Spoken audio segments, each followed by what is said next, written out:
కేంద్ర మంత్రివర్గ పునర్వ్యవస్థీకరణ అనేక అంశాలను దృష్టిలో పెట్టుకుని చేస్తున్నారు.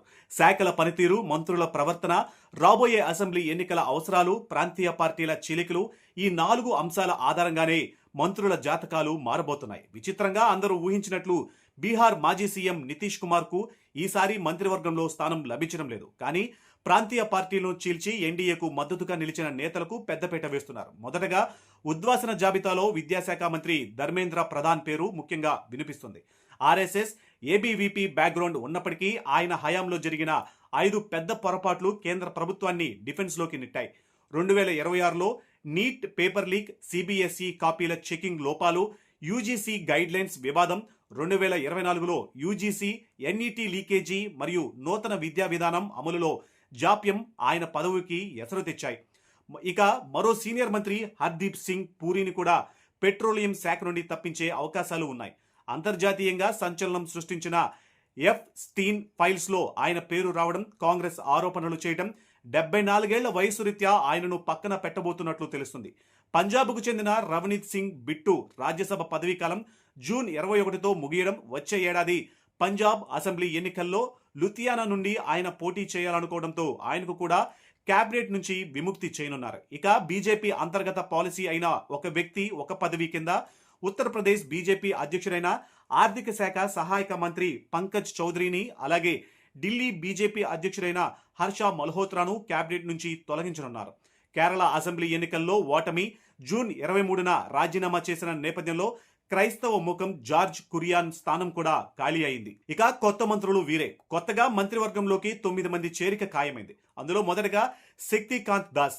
కేబినెట్ లోకి రాబోతున్న వారిలో నెంబర్ 1 పేరు ఆర్బీఐ మాజీ గవర్నర్ శక్తికాంత్ దాస్. పరిపాలన, ఆర్థిక రంగాలపై అపారమైన పట్టున్న దాస్ నోట్ల రద్దు, జీఎస్టీ అమలులో కీలక పాత్రను పోషించారు. దేశ ఆర్థిక పరిస్థితిని మరింత బలోపేతం చేయడానికి ఆయనను కొత్త ఆర్థిక మంత్రిగా తెచ్చే సూచనలు కనిపిస్తున్నాయి.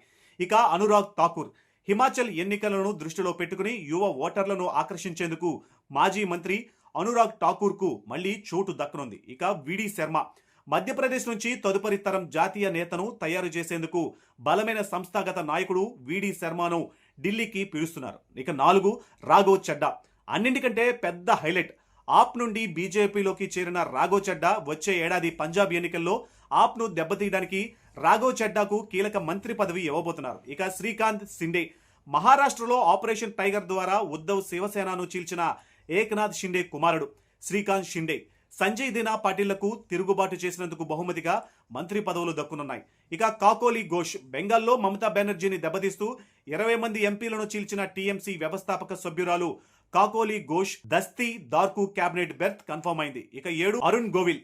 అలాగే యూపీ ఎన్నికల సోషల్ ఇంజనీరింగ్ లో భాగంగా రామాయణ్ శ్రీరాముడు అరుణ్ గోవిల్ కు కూడా మోదీ టీంలో స్థానం ఖాయమైంది. ఈ 7 కాకుండా మరో 2 కూడా క్యాబినెట్ లో ఉంటారని సమాచారం. అయితే ఈ 2 భర్తీలను ఎవరితో భర్తీ చేస్తారు, ఏ రాష్ట్రానికి చెందిన వారికి అవకాశం ఉంటుంది అనేది మాత్రం తేలలేదు.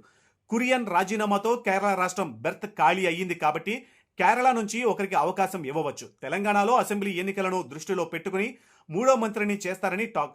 ఇక ఉభయ తెలుగు రాష్ట్రాల విషయానికి వస్తే ఢిల్లీ వర్గాల సమాచారం ప్రకారం ప్రస్తుతమున్న మంత్రుల స్థానాలకు ఎలాంటి డోకా లేదు.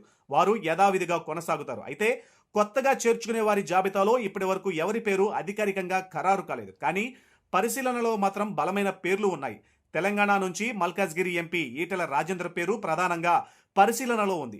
ఇక బీసీ సామాజిక వర్గానికి చెందిన ఈటెల వంటి బలమైన నేతలకు కేంద్రంలో చోటు కల్పిస్తే రాష్ట్రంలో పార్టీ మరింత పుంజుకుంటుందని అధిష్టానం భావిస్తుంది. మరోవైపు సీనియర్ నేత, జాతీయ ఉపాధ్యక్షురాలు డీకే అరుణ పేరు కూడా రేసులో ఉంది. మహిళా కోట ప్లస్ సౌత్ సెంటిమెంట్ ఆమెకు కలిసి వచ్చే అవకాశం ఉంది. ఏపీ నుంచి బీజేపీ రాష్ట్ర అధ్యక్షురాలు, రాజమండ్రి ఎంపీ దగ్గుబాటి పురంధేశ్వరి పేరును అధిష్టానం తీవ్రంగా పరిశీలిస్తుంది. గతంలో యూపీఏ ప్రభుత్వంలో కేంద్ర మంత్రిగా పనిచేసిన అనుభవం ఆమెకు ఉంది. ఏపీలో కూటమి విజయంలో కీలక పాత్ర పోషించినందుకు గాను ఆమెకు కేబినెట్ ర్యాంకే దక్కే అవకాశాలు ఎక్కువగా ఉన్నాయి.